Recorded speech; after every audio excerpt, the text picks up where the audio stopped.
जन विकास महासभा एवं society of career technology द्वारा आयोजित इस जूलॉजी के जेनेटिक्स क्लास में आपका पुनः स्वागत है।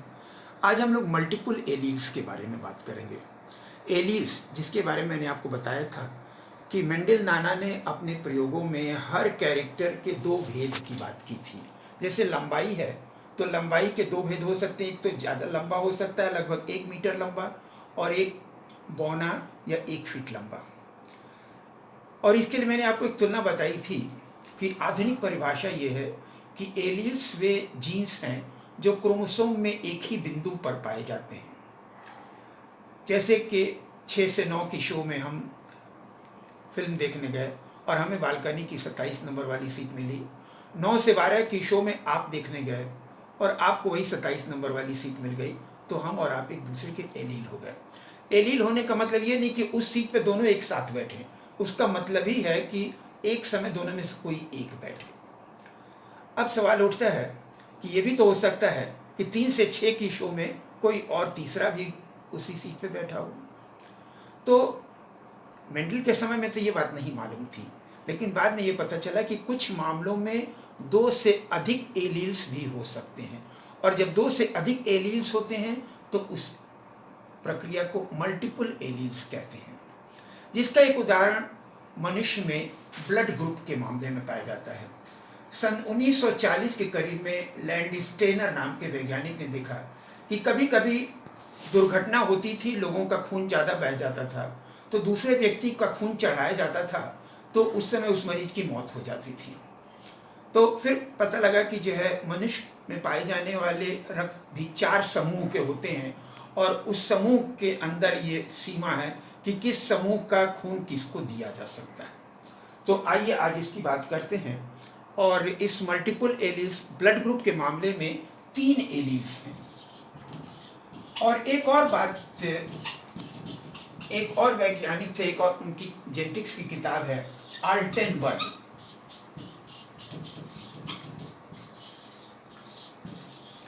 आल्टेनबर्ग ने एक नई टर्मिनोलॉजी दी, क्योंकि जब तक 2 ही एलील थे एक कैरेक्टर के लिए, तब तो एक को डोमिनेंट और एक रिसेसिव होता था। डोमिनेंट को कैपिटल लेटर से इंडिकेट करते थे और रिसेसिव को स्मॉल लेटर से। लेकिन यदि 2 से ज़्यादा है तो हम क्या करें? हमारे पास तरीका तो यही है, एक कैपिटल लेटर और एक स्मॉल लेटर। तो इन्होंने एक नई टर्मिनोलॉजी दी, और इन्होंने टर्मिनोलॉजी ये दी कि कैरेक्टर्स को 2 कैटेगरी में बांटा जा सकता है। एक तो वाइल्ड टाइप, वाइल्ड टाइप जो कि किसी भी पॉपुलेशन में लंबे समय से शुरू से ही रहा हो और ज़्यादा लोगों में पाया जाता हो। जैसे मनुष्य में काली आंख पाया जाना, ये वाइल्ड टाइप है। और अब इसके म्यूटेशन से 2 तरीके के पैदा हुए। कुछ लोगों को जैसे भूरी आंख होती है, कुछ लोगों की नीली आंख होती है। तो इन्होंने वाइल्ड टाइप और म्यूटेंट टाइप 2 भेद बनाए, और वाइल्ड टाइप के लिए उन्होंने एक नया टर्मिनोलॉजी दिया। उसको वो प्लस प्लस इस चिन्ह से इंडिकेट करते थे, और जो म्यूटेंट टाइप है उसको अल्फ़ाबेट से इंडिकेट करते थे। अब चाहे ए हो या AB हो, अब दोनों बातें हो सकती। देखिए, इसका मतलब ये डोमिनेंट रिसेसिव की बात छोड़ दीजिए, बात सिर्फ इतनी है कि ये वाइल्ड टाइप है। कभी कभी कुछ मामले में ये हो सकता है कि ये डोमिनेंट हो तो ये वाला जो है म्यूटेंट टाइप रिसेसिव हो जाए, या कभी कभी ये भी हो सकता है कि ये जो वाइल्ड टाइप है ये रिसेसिव हो और ये डोमिनेंट हो, तो इसको कैपिटल लेटर से इंडिकेट करेंगे। तो ये बात स्पष्ट हो गई कि आल्टेनबर्ग की टर्मिनोलॉजी में 2 चिन्ह इस्तेमाल किए जाते हैं। वाइल्ड टाइप के लिए तो प्लस प्लस चिन्ह इस्तेमाल किया जाता है, और म्यूटेंट टाइप के लिए अल्फ़ाबेट इस्तेमाल किए जाते हैं, डिपेंडिंग अपॉन वो डोमिनेंट है या रेसेसिव है। डोमिनेंट है यदि तो उसको कैपिटल लेटर से इंडिकेट करेंगे, और रेसेसिव है तो उसे स्मॉल लेटर से इंडिकेट करेंगे। तो यहाँ ब्लड ग्रुप वाले मामले में देखा गया कि इसमें 3 एलील्स थे।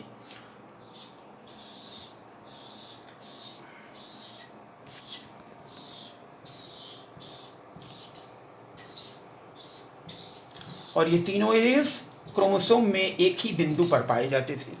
तो एक तो वाइल्ड टाइप था जिसको हम 0 भी कह सकते हैं या प्लस भी कह सकते हैं। दूसरा E, और तीसरा बी।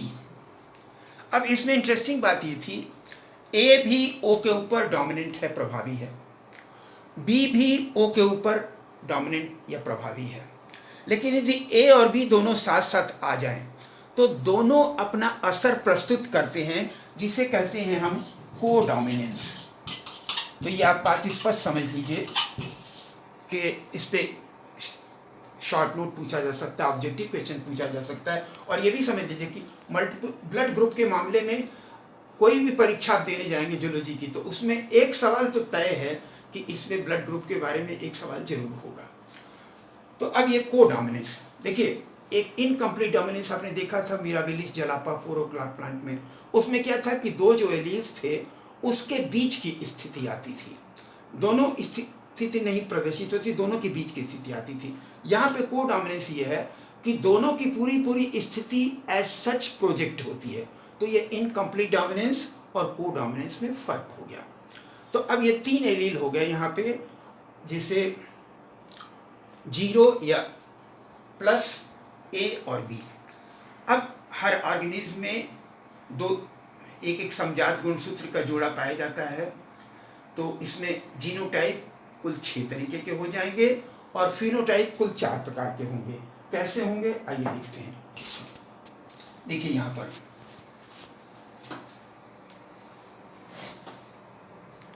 ये 6 ये तो 3 एलील हो गए प्लस ए और बी। अब इसके 6 जीनोटाइप हो सकते हैं। एक तो दोनों ओ वाले हों, एक ऐसा हो सकता है कि ए ओ हो और ए हो, या दूसरा बी ओ हो या बी हो, या छठा यह है कि ए बी हो। तो ये 6 जीनोटाइप हो सकते हैं। ये बाहर से देखने में जो है 4 प्रकार के दिखते हैं। तो ये जो 4 प्रकार के दिखते हैं उसको क्या कहते हैं, फिनोटाइप। अब इसमें ये ओ तो इससे 0 ग्रुप कहलाएगा, ए ओ या ए दोनों ही एक ही प्रकार का गुण लक्षण व्यक्त करेंगे, इसको ए ग्रुप कहेंगे। बी ओ या बी ये दोनों ही बी ग्रुप, क्योंकि बी ओ के ऊपर डोमिनेंट है, और ए बी यदि है तो ये दोनों को डोमिनेंट हैं, तो ये ए बी ग्रुप का कैरेक्टर प्रस्तुत करेंगे। तो इस तरीके से 4 फिनोटाइप होते हैं। अब इनमें चारों ब्लड ग्रुप के व्यक्तियों में 2 प्रकार की प्रोटीन पाई जाती हैं। एक तो आरबीसी के सरफेस पर, लाल रक्त कणिकाओं की सतह पर, मेम्ब्रेन की सतह पर एंटीजन पाया जाता है, और दूसरा ब्लड प्लाज्मा में वाई शेप के एंटीबॉडी मॉलिक्यूल्स होते हैं। तो एक किसी भी ग्रुप के ब्लड में एंटीजन और एंटीबॉडी 2 विरोधी लक्षणों वाले पाए जाएंगे, एक ही समान वाले नहीं पाए जाएंगे। एक समान वाले यदि पाया जाएगा तो वो तो एक दूसरे से क्रिया कर लेंगे। तो आइए देखते हैं कि कैसे 4 ब्लड ग्रुप में कौन कौन से एंटीजन पाए जाते हैं और कौन कौन से एंटीबॉडीज पाए जाते हैं। 4 ब्लड ग्रुप है, ओ ग्रुप, ए ग्रुप, बी ग्रुप और ए बी ग्रुप। और इन चारों में कौन कौन से एंटीजन पाए जाते हैं, कौन सी एंटीबॉडीज पाई जाती हैं। एंटीजन तो उसी ग्रुप वाली पाई जाएंगी और एंटीबॉडी उसकी उल्टी वाली पाई जाएंगी, जस्ट अपोजिट वाली। जैसे यहाँ पे देखिए कि ओ ग्रुप में आरबीसी की सतह पर कोई एंटीजन नहीं है, ए ग्रुप में इसकी सतह पर एक एंटीजन है जिसको एंटीजन ए कहते हैं, और इसमें एंटीबॉडी बी पाई जाएगी, तो इसका इससे क्रिया नहीं होगा। ऐसे ही बी ग्रुप वाले में एंटीजन बी पाई जाएगी, तो इसमें एक ही एंटीबॉडी पाई जाएगी जिसका इससे क्रिया नहीं हो सकता। ओ ग्रुप में जैसे कोई एंटीजन नहीं पाया जाता, तो इसमें दोनों एंटीबॉडी पाई जाती थी, एंटीबॉडी ए और antibody B. A B group में दोनों एंटीजन पाए जाएंगे, एंटीजन ए भी पाया जाएगा, एंटीजन बी भी पाया जाएगा, और इसके ब्लड प्लाज्मा में कोई एंटीबॉडी नहीं पाई जाएगी। तो अब क्या होता है कि कौन सा ब्लड ग्रुप किसको देना है और किसको नहीं देना है, इसमें जैसे सपोज हमारा ब्लड आपको दिया जा रहा है, तो हमारे ब्लड में जो एंटीबॉडी होगी कोई, वो एक ड्रॉप ब्लड दिया जा रहा है, और आपके शरीर में कितना, करीब 5 से 7 लीटर ब्लड है।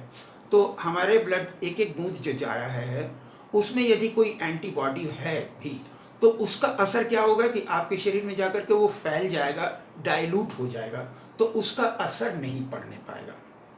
लेकिन रेसिपिएंट, ये आपके ब्लड में एंटीबॉडी है और हमारे ब्लड के एंटीजन के खिलाफ, तो हमारा ब्लड यदि आपके वेन में डाला जाएगा तो उस समय क्या होगा कि आपके ब्लड में जो एंटीबॉडी है उसका असर इस एंटीजन पर पड़ेगा।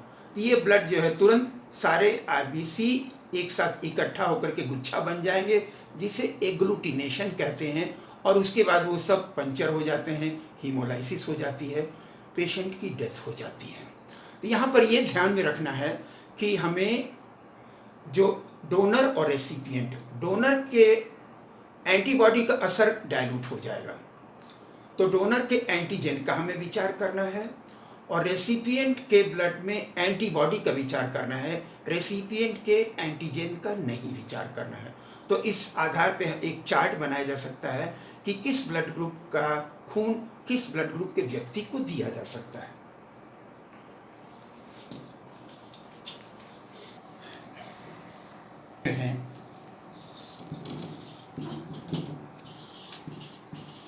वाई शेप मॉलिक्यूल्स हैं,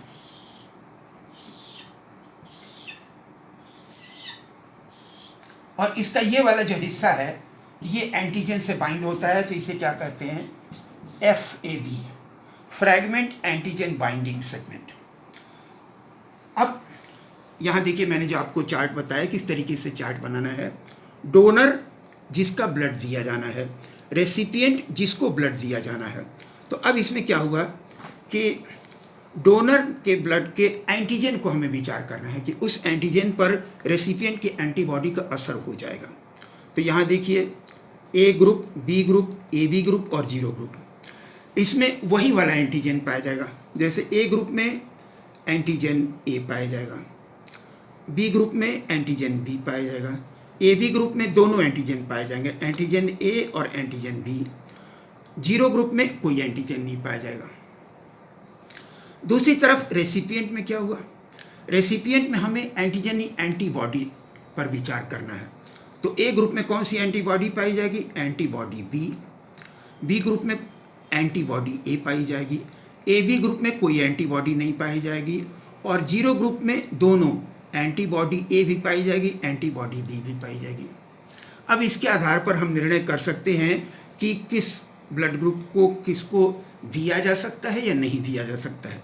तो ये वाला चिन्ह इंडिकेट करता है कैन बी गिवन, दिया जा सकता है, और ये कैन नॉट बी गिवन। यहाँ पर देखिए क्या हुआ, A ग्रुप में A एंटीजन है, यहाँ पर एंटीबॉडी B है, तो इसका कोई असर नहीं होगा, तो ये दिया जा सकता है A ग्रुप वाले को। B ग्रुप वाले में एंटीबॉडी A है, तो ये एंटीबॉडी A एंटीजन A से क्रिया कर लेगा, इसलिए इसको नहीं दिया जा सकता है। AB ग्रुप वाले में कोई एंटीबॉडी नहीं है, तो इसलिए इसको ये दिया जा सकता है। O ग्रुप में दोनों एंटीबॉडी है, एंटीबॉडी A भी है, एंटीबॉडी B भी है, तो ये नहीं दिया जा सकता है। इसी प्रकार से यहाँ चलिए, B ग्रुप का ब्लड, इसमें एंटीजन B है, तो एंटीबॉडी B वाले को अब ये नहीं दिया जा सकता है, B ग्रुप वाले को दिया जा सकता है, AB ग्रुप को दिया जा सकता है, 0 ग्रुप को नहीं दिया जा सकता है। AB ग्रुप यहाँ भी नहीं दिया जा सकता क्योंकि इसमें एंटीबॉडी B है। यहाँ पर B ग्रुप वाले में एंटीबॉडी A है, इसको भी नहीं दिया जा सकता। हाँ, यहाँ पर कोई एंटीबॉडी नहीं है तो इसको दिया जा सकता है। 0 ग्रुप में दोनों एंटीबॉडी है तो इसको नहीं दिया जा सकता। 0 ग्रुप वाले में कोई एंटीजन नहीं है, तो ये आँख मूंद करके चारों ग्रुप के व्यक्तियों को दिया जा सकता है। इसीलिए 0 ग्रुप को यूनिवर्सल डोनर कहते हैं, AB ग्रुप को यूनिवर्सल रेसिपिएंट कहते हैं। O ग्रुप का ब्लड सबको दिया जा सकता है, लेकिन जरा आप ध्यान दें, O ग्रुप जो है सबका ब्लड ले नहीं सकता है, सिर्फ O ग्रुप का ही ले पाएगा। इसी तरीके से AB ग्रुप वाला जो है सबका ब्लड ले सकता है, लेकिन वो सबको दिया नहीं जा सकता, सिर्फ AB ग्रुप वाले को दिया जा सकता है। और यदि उसी ग्रुप का एंटीजन और एंटीबॉडी एक साथ आ जाए तो क्या होगा कि आरबीसी के सरफेस पर जो एंटीजन है वो इस वाई शेप्ड एंटीबॉडी मॉलिक्यूल से बाइंड हो जाएगा।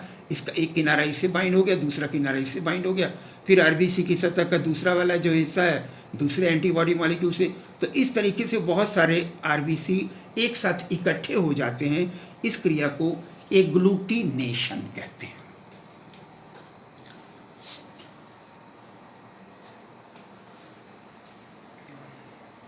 अब ए बी ओ की तरह से एक और ब्लड ग्रुप पाया जाता है जो कि सन 1944 के करीब में लैंडस्टेनर और वियनर के द्वारा खोजा गया था।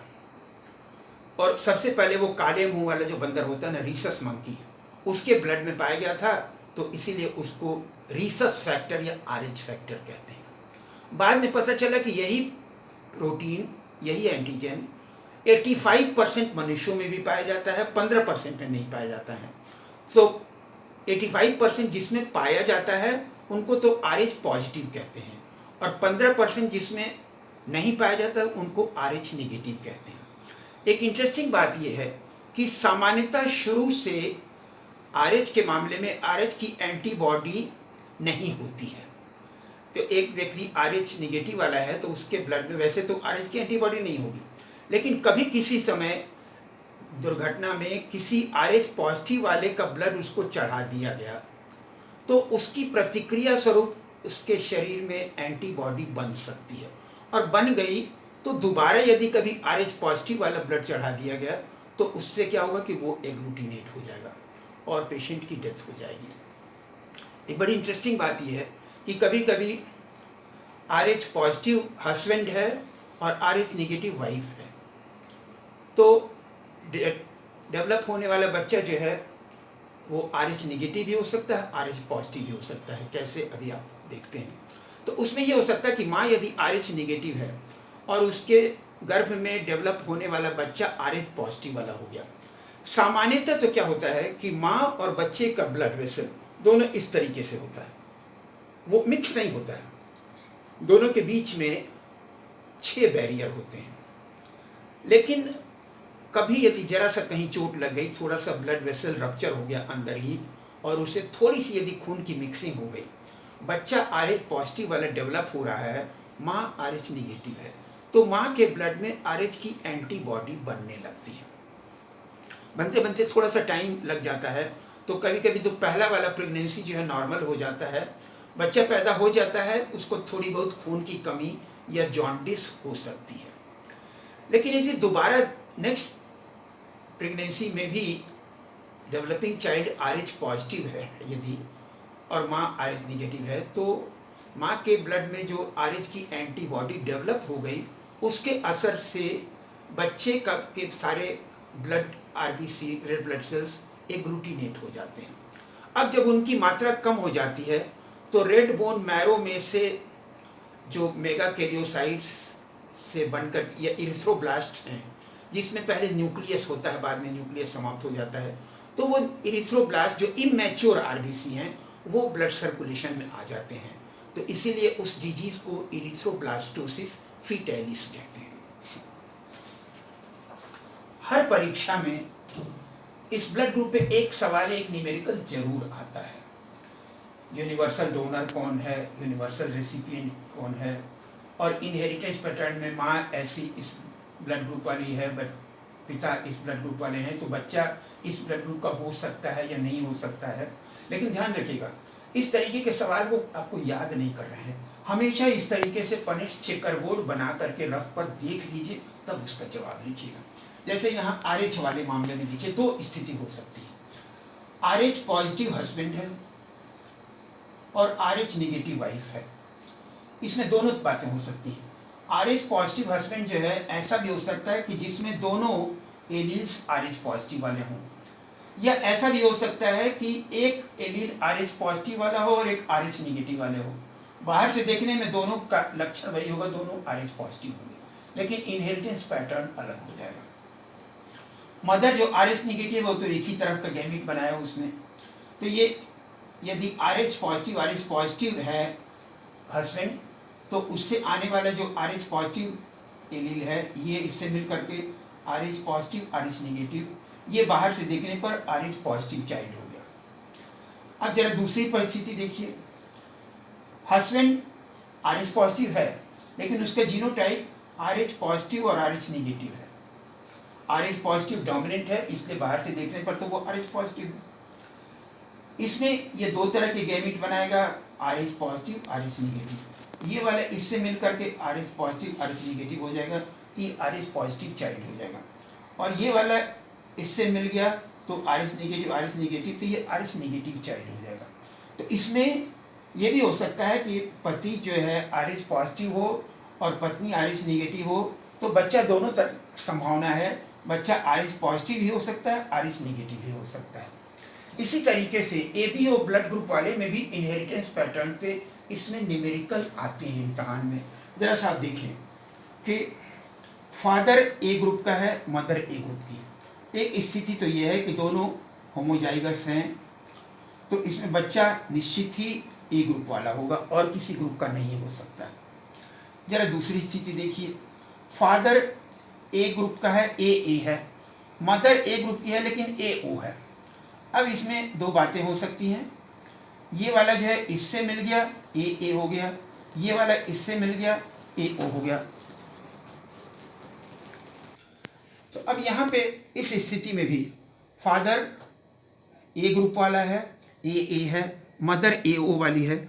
इस स्थिति में भी आप देख रहे हैं कि दो तरीके के हो रहे हैं, AA और AO, लेकिन ये दोनों ही जो है सिर्फ A ग्रुप वाले ही हैं। इसमें B ग्रुप या जीरो ग्रुप या AB ग्रुप संभव नहीं है। अब जरा ये वाली स्थिति देखिए, फादर AO वाला है, मदर AO वाला है। इसमें क्या हो सकता है, चारों संभावनाएं हो सकती हैं कि ये AO हो गया और ये भी AO हो गया, ये मिल करके AA हो गया, ये और ये मिल करके AO हो गया, ये और ये मिल करके AO हो गया। तो ये तीनों तो जो है A ग्रुप वाले हो गए, और इसमें ये वाला जीरो ग्रुप भी हो सकता है। तो ऐसी स्थिति हो सकती है कि फादर मदर दोनों A ग्रुप के हैं और बच्चा जीरो ग्रुप वाला हो जाए। एक स्थिति और है,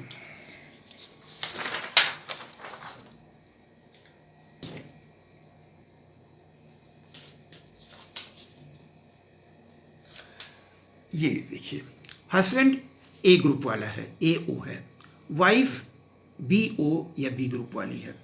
अब इसमें क्या हो सकता है, चारों संभावनाएं हो सकती हैं। ये दो तरह के गैमेट बनाए, ये दो तरह के गैमेट बनाएगा, ये इससे मिला तो AB ग्रुप हो गया, ये इससे मिला तो B ग्रुप हो गया, ये इससे मिला तो A ग्रुप हो गया, और ये मिल गया तो जीरो ग्रुप हो गया। तो इसमें चारों संभावनाएं हो सकती हैं कि संतान जो है A group, B group, AB group, zero group, चारों हो सकती हैं।